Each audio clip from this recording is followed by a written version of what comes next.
ya Elia kupaliwa. Na kweli picha ile ilitimia. Picha ile ilitimia. Nilisema Alhamisi kwamba Elisha alifanya miujiza mingi zaidi ya nani?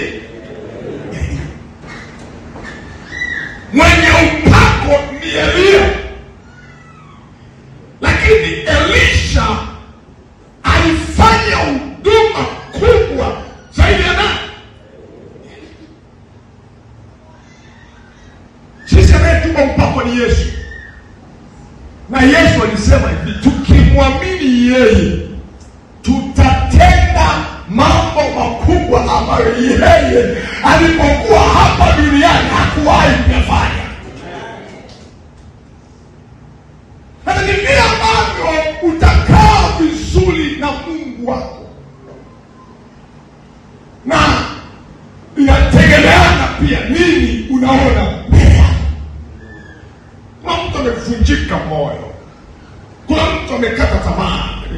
Nimesema kwenye utangulizi kwamba moja ya changamoto kubwa tulionao leo, Wakristo wengi wanawahi kukata tamaa haraka, hasa pale wanapoomba na hawaoni matokeo.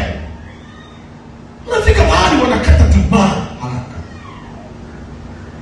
Sikia, ukikata tamaa huwezi kufikia ile picha unayoiona. Elisha hakukata tamaa. Na unajua siku zote ukiwa na picha hauwezi kukata tamaa. Bwana Yesu asifiwe. Na mtu mwenye picha mbele yake, hata anapoomba utajua tu.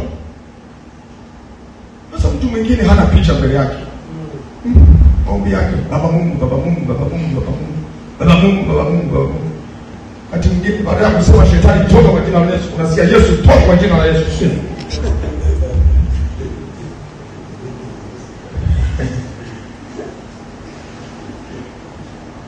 Yaani mtu ambaye kuna kitu anakiona mbele yake, mtu ambaye anaona viwango vya tofauti vinakwenda kutokea kwenye maisha yake. Nakwambia hata kuomba kwako leo, kuna mtu akiomba unasema kweli, na huyu mtu kuna kitu anakiona mbele yake, kuna picha anaiona mbele yake, kuna kitu anatamani kitokee kwenye maisha yake. Mtu ambaye ana picha, ndio maana kwenye wiki anafunga siku 2. Hata hivyo anafunga tu, atakuja ili tumuone tu, pasta alione na mimi nimefunga basi. Lakini ule uhalisia wa ndani hakuna.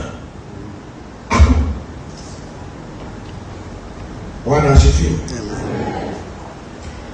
Lakini jambo la mwisho, nafikiri tuliishia pale.